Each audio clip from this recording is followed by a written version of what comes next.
Hello hello વિદ્યાર્થી મિત્રો, good morning. તો ધોરણ 11માં ચોથું પ્રકરણ પ્રાણી સૃષ્ટિ. હવે એની અંદર બધા લેક્ચર આપણે પૂરા કર્યા, કેટલા 15 લેક્ચર. હવે એ પ્રકરણમાં આપણે નીટની બાબત જોઈએ. એ નીટનું પહેલું લેક્ચર તો આપણે એની અંદર જોઈએ. પ્રાણી સૃષ્ટિનું આખું વર્ગીકરણ, વી ટેકર પ્રમાણે પ્રાણી સૃષ્ટિનું વર્ગીકરણ. તો એનો આખો ચાર્ટ, એનો આખો કોઠો બધા સમુદાય જોયા પછી આપણે એનો આખો કોઠોની ચર્ચા કરીશું. આવ્યો વી ટેકરે જે વર્ગીકરણ આપ્યું હતું પ્રાણી સૃષ્ટિનું, તો એની અંદર એક ખાલી હું બોલું છું, બરાબર છે. પછી આપણે એની ડિટેલમાં આપણે અહીંયા લખીશું અને આનો ફોટોગ્રાફ પણ હું તમને મોકલીશ. એ પ્રાણી સૃષ્ટિ જે છે ને, તો એના બે ઉપસૃષ્ટિઓ, સૃષ્ટિ પ્રાણી સૃષ્ટિ, પણ એની ઉપસૃષ્ટિ બે, પ્રોટિસ્ટા અને મેટાજુઆ. જોયો પ્રોટિસ્ટાની અંદર તમે જો પ્રજીવ વર્ગના પ્રાણીઓ બધા આવે પ્રોટિસ્ટામાં. આખો એક પ્રજીવ વર્ગ હતો ને, એ પ્રજીવ વર્ગ આખો એમાં આવે. અને મેટાજુઆની અંદર લગભગ સછિદ્ર સમુદાયથી તે છેલ્લા સુધી આવે. પછી એના બે વિભાગ પાડેલા, એક તો પેરાજુઆ અને યુ મેટાજુઆ. પેરાજુઆ એટલે બહુકોષી પણ પેશીઓ ના બનતી હોય એવા, એટલે આપણે કહીએ સછિદ્ર સમુદાય. અને યુ મેટાજુઆ એટલે બહુકોષી અને પેશીઓ બનાવતી હોય એવા. હવે એ જે છે બધા, એના આપણે અરીય સમિતિના આધારે, ગર્ભસ્તરો અરીય સમિતિના આધારે તમે જુઓ તો બે ભાગ પડે, દ્વિગર્ભસ્તરીય, ત્રિગર્ભસ્તરીય. કહ્યું એ બે સમૂહ કહેવાય. અને હવે ત્રિગર્ભસ્તરીય જે હતા, તો તેમાંથી દ્વિપાર્શ્વ સમિતિવાળા બધા, ત્રિગર્ભસ્તરીય એ બધા દ્વિપાર્શ્વ સમિતિવાળા, અને પેલા અરીય સમિતિવાળા. કહ્યું કયા? તો દ્વિગર્ભસ્તરીય જે છે બધા અરીય સમિતિ, અને ત્રિગર્ભસ્તરીય જે જોવા મળે એ દ્વિપાર્શ્વીય સમિતિ. અને દ્વિપાર્શ્વીય સમિતિની અંદર તમે જુઓ તો એની અંદર અદેકોષ્ઠી એટલે દેકોષ્ઠના આધારે કહેવું હતું, પછી કૂટદેકોષ્ઠી અને અદેકોષ્ઠી, કૂટદેકોષ્ઠી અને દેકોષ્ઠી.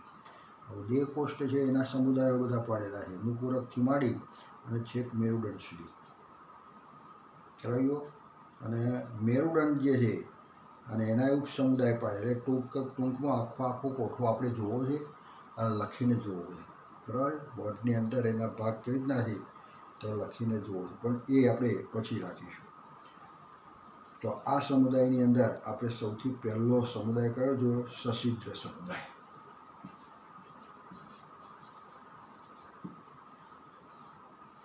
અને સછિદ્ર સમુદાય એટલે આપણે કહીશું પોરીફેરા. અંગ્રેજીમાં શું કહેવાય? પોરીફેરા. હવે એની અંદર જોઈએ આપણે સછિદ્ર જે પ્રાણીઓ છે, તો તેના અભ્યાસને આપણે શું કહીશું? તો પેરાઝૂઓલોજી. આના અભ્યાસને, સછિદ્રના અભ્યાસને, સછિદ્રના અભ્યાસ ને પેરાઝૂઓલોજી. પેરાઝૂઆ, અને શું કહેવાય? પેરાઝૂઆમાં એટલે પોરીફેરા એટલે પેરાઝૂઓલોજી તરીકે ઓળખવામાં આવે. હવે એની અંદર એક વિશિષ્ટતા શું તો આપણે જાણીએ છીએ, સિદ્ધિષ્ટ કોષો, પછી કોલર કોષો અંદર, કયો કેશતંતુયુક્ત કોલર કોષો, પછી બાહ્યસ્તરના ચપટા કોષો અને અમીબીય કોષો, કયો એની અંદર જોવા મળે. મોટાભાગના સજીવોમાં સંજીવની શક્તિ જોવા મળે. સંજીવની શક્તિ એટલે પ્રસર્જનની શક્તિ, પ્રસર્જન, પુનઃસર્જન જેને કહીશું, પુનઃસર્જન અથવા કે પ્રસર્જન. એટલે આ શક્તિને શું કહેવાય? સંજીવની શક્તિ. કેટલાક પ્રાણીઓ તમે જો સંજીવન શક્તિ દ્વારા પણ પ્રજનન કરે, જે એક પ્રકારનું અલિંગી પ્રજનન કહેવાય. જેટલા ટુકડા થાય એટલા ટુકડા વિકાસ પામે એટલે આપણે કહીશું નવું સર્જન થવું. આપણામાં પણ સંજીવન શક્તિ હોય છે, પણ આપણે કયો તો પેશી પૂરતી જ.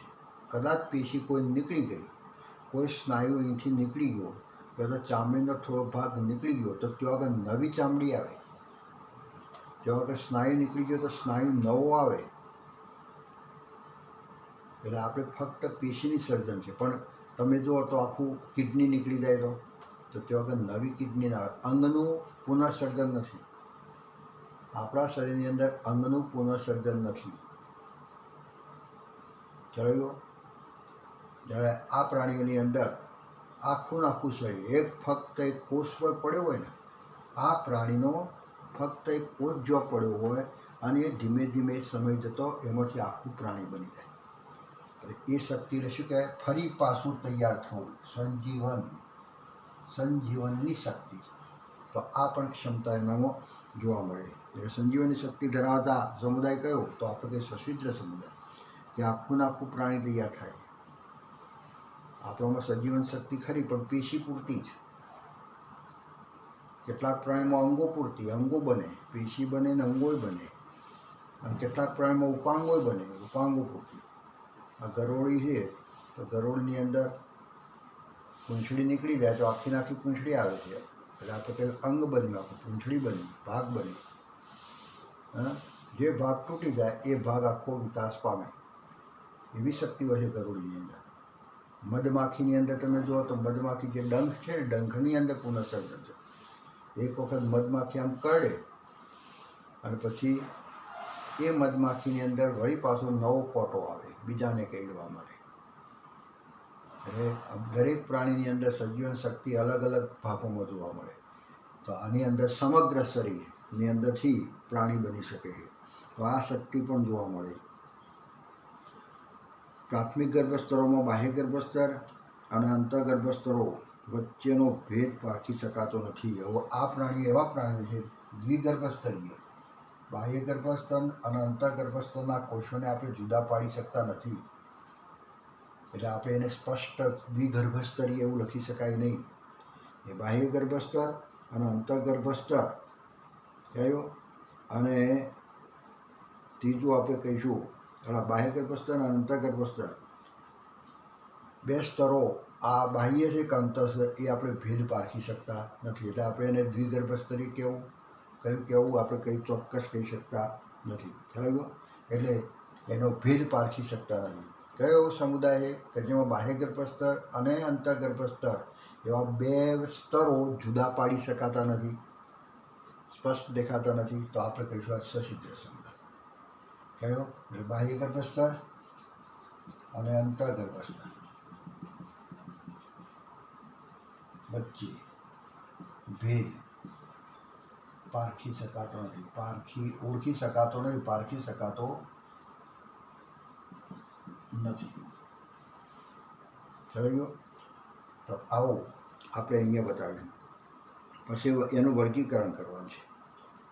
એના વર્ગીકરણની અંદર આ જે સશિદ્ર સમુદાય છે તેના વર્ગો કયા? તો એના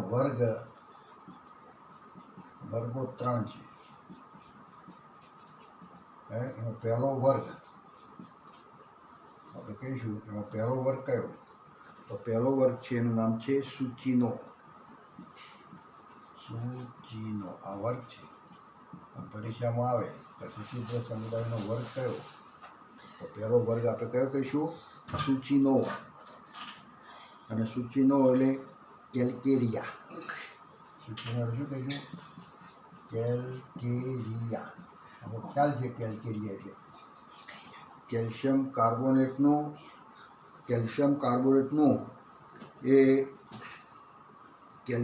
કાર્બોનેટનું આખું ઉપરની બાજુએ બનેલું હોય શરીરની અંદર, એટલા માટે કેલ્કેરિયા તરીકે.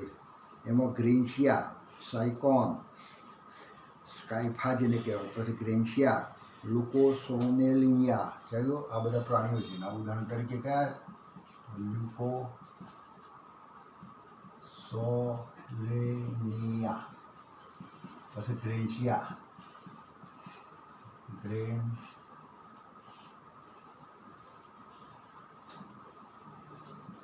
ગ્રેન્શિયા, પછી સાયકોન,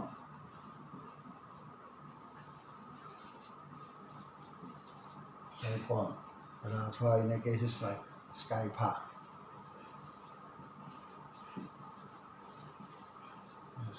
તરીકે ઓળખવામાં આવે સાયકોન. તો આ બધા આ વર્ગમાં આવે, સૂચિનો વર્ગમાં આવે. કયું? ગ્રેન્શિયા, લ્યુકોસોલેનિયા, આ બધા. પછી બીજો એક વર્ગ છે સંડાકુશી. કયો બીજો વર્ગ આપણે કયો કહીશું? સંડાકુશી. આ એક વર્ગ છે સંડાકુશી. હેક્જે કિટને લીડા તરીકે, એની અંદર હાઇલોનિમા અને યુક્લેપ્ટા. કયો? હાઇલોનિમા. આમાં કયા પ્રાણીઓમાં? તો હાઇલોનિમા. પછી યુક્લેપ્ટા, બીજું આપણે કહીએ યુક્લેપ્ટા.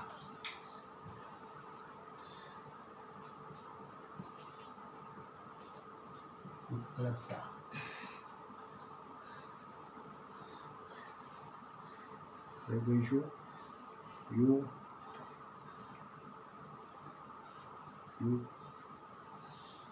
યુક્લેપ્ટા. એ યુક્લેપ્ટેલા જેને કહીશું. લાગ્યો? તો એ આવશે. અને ત્રીજો એક વર્ગ છે એને કહીશું વાદળી. વર્ગ જ છે વાદળી, એનો વર્ગ છે ડેમોસ્પોન્જિયા, જેમાં યુસ્પોન્જિયા એટલે સ્નાન વાદળી આવે. ઉદાહરણ તરીકે સ્નાન વાદળી.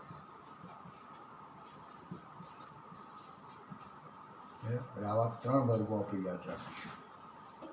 સશિદ્ર સમુદાય, આ કહેવાય સમુદાય, અને એ સમુદાયના વર્ગો 3. અને 3 વર્ગની અંદર કયા કયા એના આવે પ્રાણીઓ એની આપણે વાત કરી. એમાં સંડાકુશી જે કીધા વર્ગના પ્રાણીઓ એ કાચ જેવા દેખાતા હોવાથી તેને કાચ વાદળી પણ કહેવામાં આવે છે. આ જે છે ને હાઇલોનિયામાં એ કાચ જેવા દેખાય છે. આ પ્રાણીઓ કાચ જેવા દેખાય છે. કાચ જેવા દેખાય છે. થયો? એટલે એ પ્રાણીઓ કાચ જેવા છે ને એટલા માટે તેમને કાચ વાદળી તરીકે પણ ઓળખીશું. કાચ વાદળી. કાચ વાદળી પણ કહેવાય. હાઇલોનિયામાં એ કાચ વાદળી. બધી વાદળીઓ જ આવે આમાં, પણ કાચ જેવું, જેનું શરીર કાચ જેવું છે, કાચ વાદળી.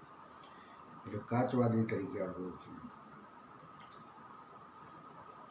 પછી યુક્લેપ્ટા જે કીધું ને, યુક્લેપ્ટાના તેના વિનસની ફૂલ કટોરી તરીકે ઓળખવામાં આવે છે. આ જે છે ને વિનસની ફૂલ કટોરી, યુક્લેપ્ટા જેને કીધું આમાં સંડાકુશી જે છે એની અંદર આવેલું યુક્લેપ્ટા એ વિનસની ફૂલ કુટીર કયો? એને કહીશું વિનસની ફૂલ કટોરી. ફૂલ કુટીર કહેવાય તો કટોરી, ફૂલ કટોરી. એટલે આખો જગ હોય, જગની અંદર ફૂલની કલગીઓ મૂકેલી હોય અને કેવો દેખાય આખો ભાગ, તો એ પ્રમાણે ફૂલ કટોરી તરીકે ઓળખીશું. ફૂલ કટોરી તરીકે, વિનસની ફૂલ કટોરી તરીકે ઓળખવામાં આવે. અને દરિયાઈ વાદળી જે છે, દરિયામાં રહેલી જે વાદળી જે છે, આ વાદળી એટલે આપણે કહીશું સાયકોન. એને સાયકોન તરીકે ઓળખીશું. દરિયાઈ વાદળી એને સાયકોન તરીકે ઓળખાય. નીચે પૈકી કોને સાયકોન કહેવાય? તો દરિયાઈ વાદળીને સાયકોન કહેવાય. અને મીઠા પાણીમાં જે છે સ્પોન્જિલા જેને કહીશું, જે આવે છે ને વાદળી, સ્નાન વાદળી, સ્પોન્જિલા, સ્પોન્જિલા એ બધા. તો એ પ્રકારની જોવા મળે. અંતઃકંકાલ તંત્ર તમે જુઓ તો એમાં તમે જુઓ તો વાદળીમાં જોવા મળતું અંતઃકલિકા સર્જન વાદળીની અંદર અંતઃકલિકા સર્જન એ જેમ્યુલ્સ જેવું જોવા મળે. બાહ્ય કલિકા સર્જન તો બરાબર, પણ અંદરની બાજુએ અંતઃકલિકા સર્જન એ જેમ્યુલ્સ પ્રકારનું જોવા મળે. આ સમુદાયના પ્રાણીઓ બહુકોષી પેશીવિહીન પ્રાણી સમૂહ. ઘણા કોષો ખરા, પણ કોઈ જગ્યાએ શ્રમ વિભાજન જોવા મળતો નથી, પેશી જોવા મળતી નથી, એટલા માટે એ સછિદ્ર સમુદાયમાં આવે. હવે એવીની અંદર વિવિધ પ્રકારની અમીબીય કેશિકાઓ, એની અંદર કઈ કઈ કેશિકાઓ હોય છે? તો અન્ન સંગ્રહ માટે થિલોસાઇટ્સ, થિઝોસાઇટ્સ. એટલે કેશિકા એટલે શું છે? અંગિકાઓ જેવું. એની અંદર કઈ કઈ કેશિકાઓ હોય, કઈ કઈ રચનાઓ હોય છે? વિવિધ પ્રકારની અમીબીય કેશિકાઓ, અમીબા જેવી. તો એક તો આપણે કહીશું સછિદ્ર સમુદાયની અંદર અન્ન સંગ્રહ માટે શું હોય છે? ચલો, સછિદ્ર સમુદાય તો એના અન્ન સંગ્રહ કરવો હોય તો થીજો આપણે કહીએ સાઇડ, અન્ન સંગ્રહ માટે વિવિધ કેશિકાઓ. અન્ન સંગ્રહ માટે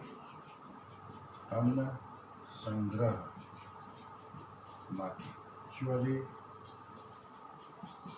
સીજો, એનું નામ આપણે શું? થીઝોસાઇટ્સ.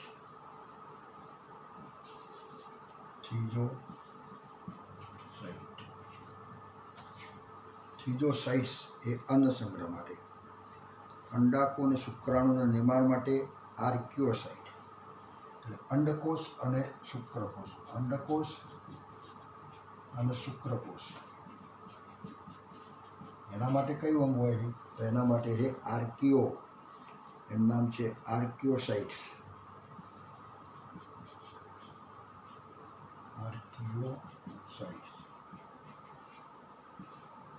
એના માટે શું હોય છે? આર્કિયોસાઇટ્સ.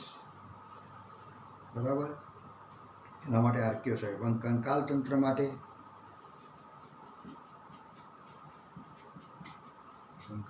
માટે શું? તો સ્પોન્જિયોબ્લાસ્ટ અને સ્ક્લેરોબ્લાસ્ટ. સ્પોન્જિયોબ્લાસ્ટ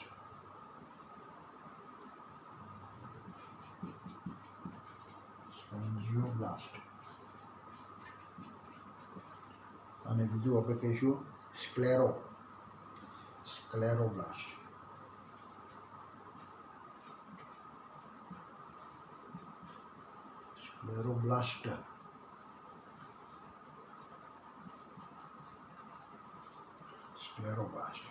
એટલે આ બધી શું કહેવાય છે? જુદા જુદા માટે અન્ન સંગ્રહ માટે આ રચના. અંડકોષ અને શુક્રકોષના નિર્માણ કરવા માટે આર્કિયોસાઇટ્સ અને કંકાલ તંત્ર માટે સ્ક્લેરોબ્લાસ્ટ. આ બધા શબ્દો આપણે યાદ રાખવાના છે. પછી આની અંદર કયા કયા ડીંબ આવે? કારણ કે એમનું ફલિતાંડ તૂટે, અને ફલિતાંડ તૂટે ત્યારે સીધું જ એને વાદળી જેવું પ્રાણી નથી નીકળતું, વચ્ચે ડીંબ આવે, એ ડીંભાવસ્થાઓ આવે. જુદા જુદા પ્રાણીઓની અંદર ડીંભાવસ્થાઓ, આની અંદર તો ઘણી બધી ડીંભાવસ્થાઓ છે. એક તો સાયકોનની અંદર તમે જુઓ તો એમ્ફીબ્લાસ્ટુલા, સાયકોનનો ફલિતાંડ તૂટે તો એમાંથી સીધું સાયકોન ના નીકળે, પહેલાં એમાં એક ડીંબ નીકળે, એના કરતાં જુદું આકાર ધરાવતો, જેને કહીશું એમ્ફીબ્લાસ્ટુલા.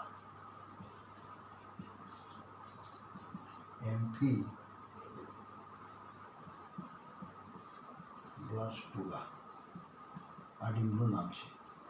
સાયકોનમાં ડીંબનું નામ શું? તો આપણે કહીશું બ્લાસ્ટુલા. જે સાયકોન જે કીધું એ સ્કાયફાય કહેવાય. એને શું કહેવાય? સ્કાયફા.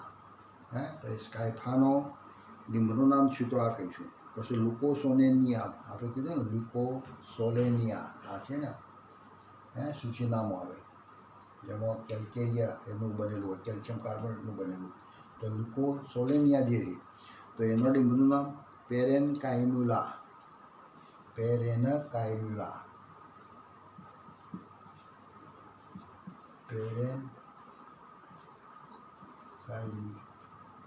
કાઇમ્યુલા, પેરેન્કાઇમ્યુલા,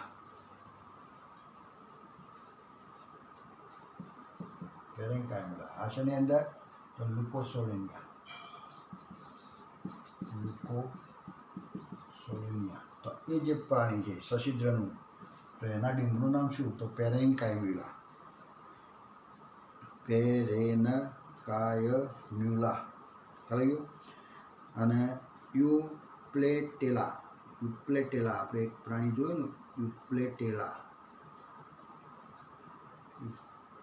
યુપ્લેટેલા કયો લખ્યું આપણે? યુપ્લેટેલા. તો એ યુપ્લેટેલા જે લખ્યું, હા, ચંડાકુશીની અંદર આયલોના અને યુક્લેપ્ટા, યુક્લેપ્ટેલા, એ યુક્લેપ્ટેલા કહેવાય. તો એના જે ડીંબ છે, તો એ ડીંબનું નામ છે સ્ટીરીગો ગ્રેસ્ટ્યુલા, સ્ટીરીગો ગેસ્ટુલા, સ્ટીરીગો ગ્રેસ્ટ્યુલા, સ્ટીરીગો ગ્રેસ્ટુલા. ચાલો ગયો? આ યુક્લેપ્ટા.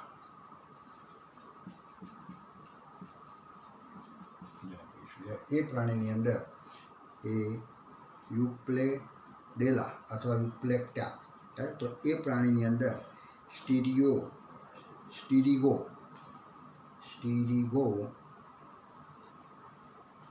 ગ્રેસ્ટુલા તરીકે ઓળખે.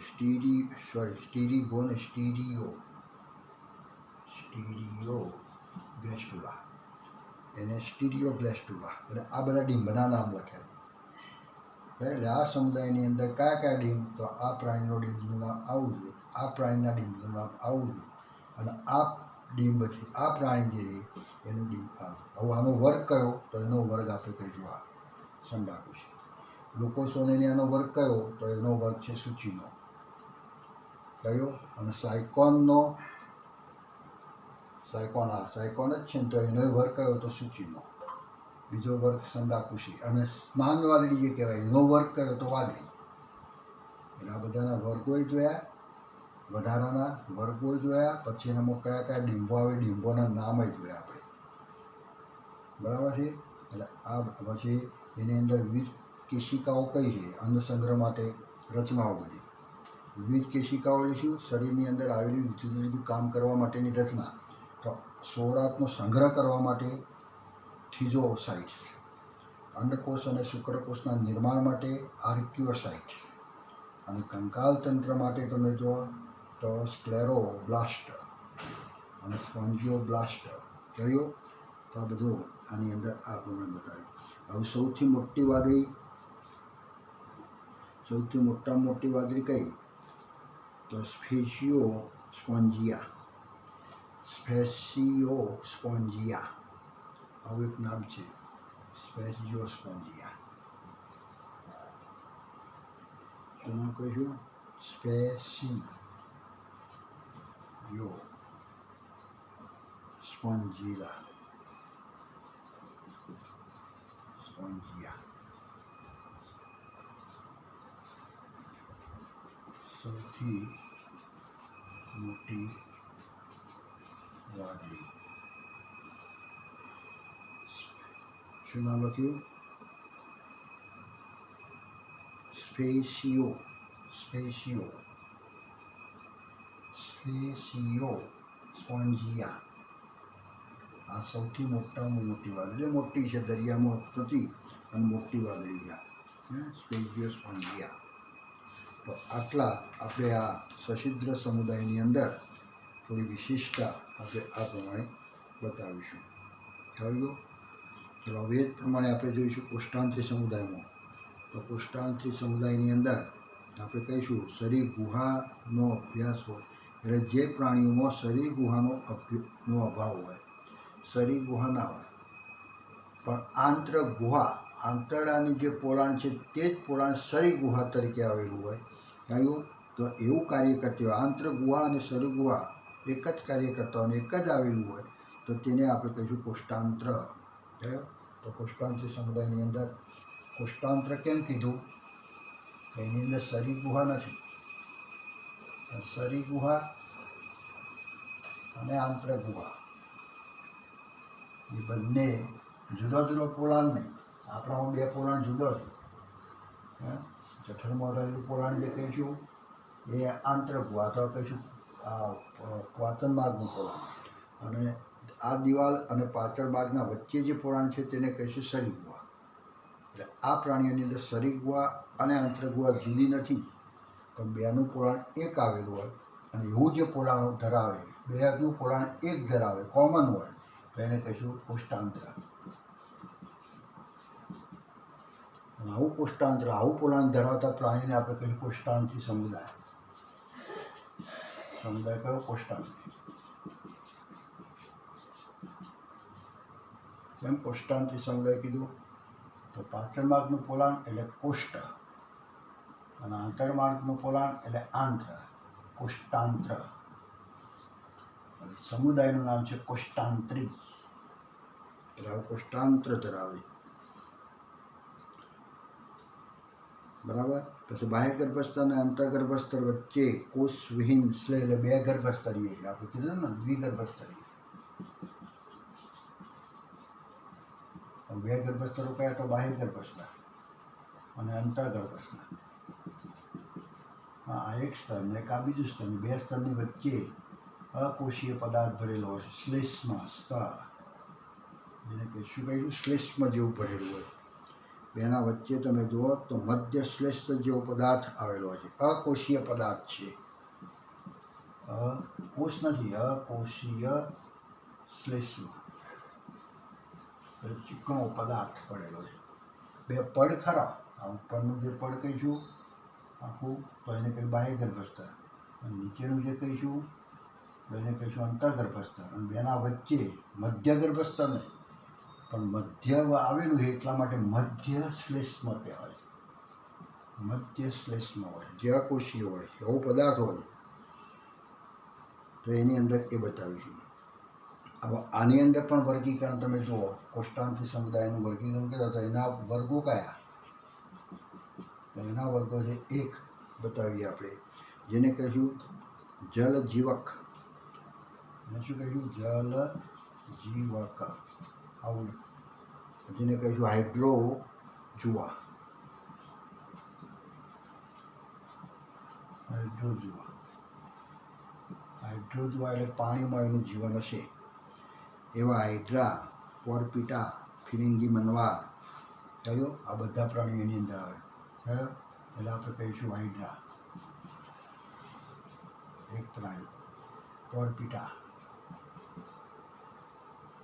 આ એક બીજું પ્રાણી, અને ત્રીજું ફિરંગી મનવાર. ફિરંગી મનવાર આ એક પ્રાણી, જેને ફિરંગી મનવાર જે છે એને ફાઇસેલિયા પર તરફ ઓળખવામાં આવે. ફાઇસેલિયા, ફાઇસેલિયા તરીકે પણ ઓળખો. આટલા પ્રાણીઓ એમાં રાખીને પછી બીજો વર્ગ જે કહીશું તો એનું નામ છે સત્રક.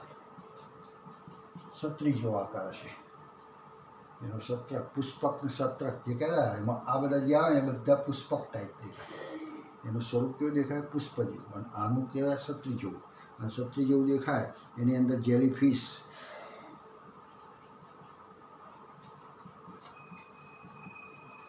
જેલીફિશ, તો એવા જેલીફિશ. પછી રાઇઝોસ્ટોમા,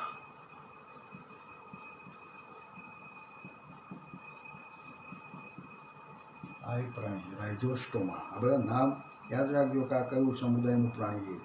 રાઇઝોસ્ટોમા તો એની અંદર આવે. અને ત્રીજો વર્ગ છે પુષ્પક જીવન. પુષ્પક જીવક. પુષ્પક જીવક જેને કહીએ એન્થોજુઆ. અંગ્રેજીમાં શું કહીશું? એન્થોજુઆ. એવા કયા છે? તો સમુદ્ર ફૂલ, ગોર્ગોનિયા, સિફેન જેને કહેવાય સમુદ્ર ફૂલ.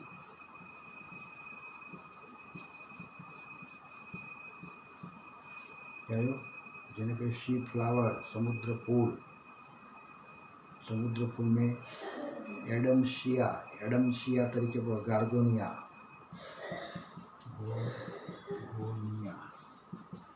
થયો એ પણ એની અંદર આવે એટલે અમે કહીએ સી ફેન.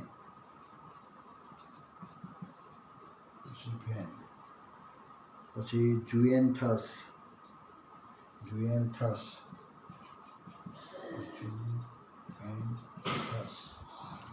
આ પણ એની અંદર આવે. આ બધા પુષ્પ જેવા. પિનેચ્યુલા, સી ફીધર એટલે પીંછું, સમુદ્રમાં પીંછા જેવી રચના, જેને શું કહેવાય છે? સી ફીધર. તો એ સી ફીધરની અંદર આપણે કે પિનેચ્યુલા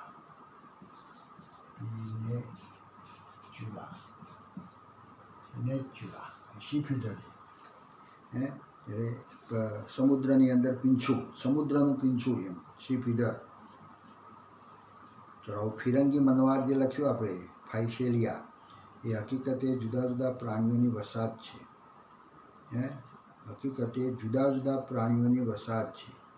તેથી તેને બહુરૂપી પ્રાણી સમૂહ પણ કહે છે.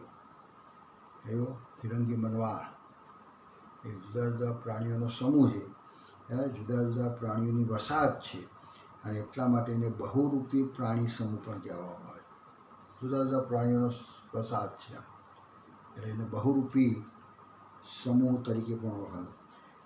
તેમાં ગ્રેસ્ટોઝુઓઇડ, ડેક્ટેલોઝુઓઇડ અને ગોનોઝુઓઇડ જેવા પ્રાણીઓ વસાહતમાં જોવા મળે છે. એની અંદર કયા કયા પ્રાણીઓ? ગ્રેસ્ટોઝુઓઇડ્સ, પછી ડેક્ટોઝુઓઇડ્સ, પછી ગોનોઝુઓઇડ્સ. આ બધા જુદા જુદા પ્રાણીઓ ભેગા થઈ અને આખો એક સમૂહ જે બન્યો ફિરંગી મનવાર ફાઇસેલિયા. આ જુદા જુદા પ્રાણીઓની વસાહત અને જુદા જુદા પ્રાણીઓની વસાહત છે એટલે બહુરૂપી પ્રાણી સમૂહ તરીકે ઓળખવામાં આવે. આ બહુરૂપી પ્રાણી સમૂહ છે. આ જે કહ્યું છે બહુરૂપી પ્રાણી સમૂહ. બહુરૂપી પ્રાણી સમૂહ છે. દૃષ્ટાંત સમુદાયમાં આ બધા આપણે ફિરંગી મનવાર જે કહીશું, ફિરંગી મનવાર આ જે કહીશું ને, તો એ ઘણા બધા જુદા જુદા પ્રાણીઓ ભેગા થઈ બનતી એક વસાહત છે. એટલે વિવિધ પ્રાણીઓની વસાહત અને એના સમૂહને આપણે કહીશું બહુરૂપી પ્રાણી સમૂહ. આ બહુરૂપી પ્રાણી સમૂહ છે. યુમેટાઝોઆના સૌથી નિમ્ન કક્ષાના પ્રાણીઓ. આ જે કહીશું ને આખો વર્ગ જે પાડ્યો એ યુમેટાઝોઆ. એટલે યુમેટાઝોઆની અંદર સૌથી નીચામાં નીચો આપણે કહીશું યુમેટાઝોઆની અંદર સૌથી નીચામાં નીચો સમુદાય આપણે કહીશું આ નિમ્ન કક્ષાનો સમુદાય છે કોષ્ટાંત્રિક. પછી અધોમુખ એટલે મુખદ્વાર જોવા મળે ઉપર, નીચે મળદ્વાર હોતો ને અપૂર્ણ પાચન માર્ગ જેને કહેવત કહી શકાય. એટલે મુખદ્વાર એ જ એનો મળદ્વાર છે. મુખદ્વાર અને મળદ્વાર એક જ કાર્ય કરે છે. જ્યાંથી ખોરાક ખાવાનો તે જ છિદ્રમાંથી અને નહીં પચેલો ખોરાક બહાર કાઢે. મુખદ્વાર એ જ મળદ્વાર. એવું કયો સમુદાય? તો કોષ્ટાંત્રિક સમુદાય. જેનું મોઢું એ જ ત્યાંથી જ ખોરાકનો મળ સ્વરૂપે નિકાલ કરે. એટલે મુખદ્વાર એ જ મળદ્વાર. એટલે મુખદ્વાર અને મળદ્વાર તરીકે કાર્ય કરતો ભાગ એને અધોમુખ જોવા મળે. પછી આની અંદર ડંખિકાઓ હોય છે જે હિપ્નોટોક્સિન નામનું ઝેરી દ્રવ્ય ઉત્પન્ન કરે છે. એટલે સામેના પ્રાણીને શું કરે છે? બેભાન કરે છે. એટલે આવું ઝેરી ઉત્પન્ન કરતું. સૌ પ્રથમ શ્રમ વિભાજન દર્શાવતો પ્રાણી સમૂહ. પેશીઓ બતાવતો પ્રાણી સમૂહ. શ્રમ વિભાજન એટલે શું? વિભેદન દર્શાવતો પ્રાણી સમૂહ. કયા પ્રાણી? સસીદ્રમાં તો આપણે વિભેદન છે જ નહીં. ઘણા બધા કોષો ખરા પણ શ્રમ વિભાજન નથી, વિભેદન નથી, પેશીની રચના નથી. સૌથી પહેલો આ સમુદાય કોષ્ટાંત્રિક સમુદાય કે જેમાં પેશીની રચના બને છે, કામની વહેંચણી જોવા મળે છે, જેમાં વિભેદનની ક્રિયા જોવા મળે, પેશીની રચના થયેલી જોવા મળે. સૌથી પહેલો સમુદાય કે જેની અંદર શ્રમ વિભાજન અથવા પેશીની રચના દર્શાવે છે. સૌ પ્રથમ ચેતાતંત્ર ધરાવતો પ્રાણી છે. આમની અંદર ચેતાતંત્ર જો આવ્યું હોય તો આ સમુદાયથી આવે. એટલે સૌથી પહેલો સમુદાય કઈ બાબતમાં સૌથી પહેલો સમુદાય? તો એક તો આપણે કહીએ શ્રમ વિભાજનની બાબતમાં સૌથી પહેલો. શ્રમ વિભાજન અહીંથી ચાલુ. પછી ચેતાતંત્ર ખ્યાલ ગયો. તો ચેતાતંત્ર પણ આ સમુદાયથી ચાલુ થાય, કોષ્ટાંત્રી સમુદાય. અને પણ ચેતાતંત્ર ખરું પણ બહુ આદિ કક્ષાનું, બહુ પ્રાથમિક કક્ષાનું. એક જ આખી ચેતા આવેલી હોય અને સમગ્ર શરીરની અંદર ઘૂંચડાની જેમ પડેલી. એટલે કોઈ પણ જગ્યાએ ઉત્તેજના આપવામાં આવે તો આખા શરીરની અંદર પસરી જાય છે. એટલે આખું શરીર પ્રતિચાર આપે છે. કોઈ એક જગ્યા ઉપર ઉત્તેજના આપવામાં આવે તો આખું શરીર પ્રતિચાર આપે છે. જ્યારે આપણા શરીરમાં અહીંયા ઉત્તેજના આપવામાં, અહીંયા કોઈ ટાંકણી મારે તો આપણે એટલો હાથ હલે છે. જ્યારે હાઇડ્રાની અંદર ટોકણી કોઈ જગ્યા પર લગાવો તો આખું શરીર કૂદે છે, આખું શરીર હલી જાય છે. એટલે એટલું એકદમ આદિ કક્ષાનું ચેતાતંત્ર છે. જ્યારે આપણે બધા ચેતાતંત્ર છે આટલાથી આટલા સુધી, એટલે આપણે એટલો હાથ જ હલાવીએ છીએ. ખ્યાલ. એટલે બધું વિકાસ કરેલું આપણું ચેતાતંત્ર જોવા મળે. એટલે આની અંદર આદિ કક્ષાનું ચેતાતંત્ર, એટલે સૌથી પહેલું ચેતાતંત્ર ધરાવતો સમુદાય. તો આટલી બાબત આપણે, અને એ જે સમુદાય કોષ્ટાંત્રી જે સમુદાય છે, અને એની અંદર જ તમે જુઓ તો એક ભાગ જુદો પાડ્યો છે, ટીનોફોરા, જે આપણે ત્રીજા સમુદાય તરીકે લઈશું. તો ટીનોફોરા સમુદાય આપણે આવતી વખતે રાખીશું. આટલા સુધી આપણે રાખીએ છીએ, બરાબર છે. તો સશિદ્ર સમુદાય અને કોષ્ટાંત્રી સમુદાય, આ બે સમુદાયમાં નીટની જે બાબતો છે એના દરેકના વર્ગ જોઈએ. એક તો પછી એનામાં શું વિશિષ્ટતા છે થોડી વધારાની, તો એ પણ આપણે અહીંયા જોઈએ. આ બધું યાદ રાખજો. બધા નવા નવા શબ્દો, ઘણા બધા પ્રાણીઓ આવશે, નવા નવા શબ્દો આવશે. આ બધા આપણે યાદ રાખવાના. સી ફેન, સી ફિધન, સી અર્ચિન, હા, આ બધા નવા નવા શબ્દો ઘણા આવે છે. સમુદ્ર ગોટા, સમુદ્ર તારા, હા, આ બધા નવા નવા શબ્દો જે આવે છે. પણ કયા સમુદાયનું કયું પ્રાણી છે આપણને ખ્યાલ હોવો જોઈએ.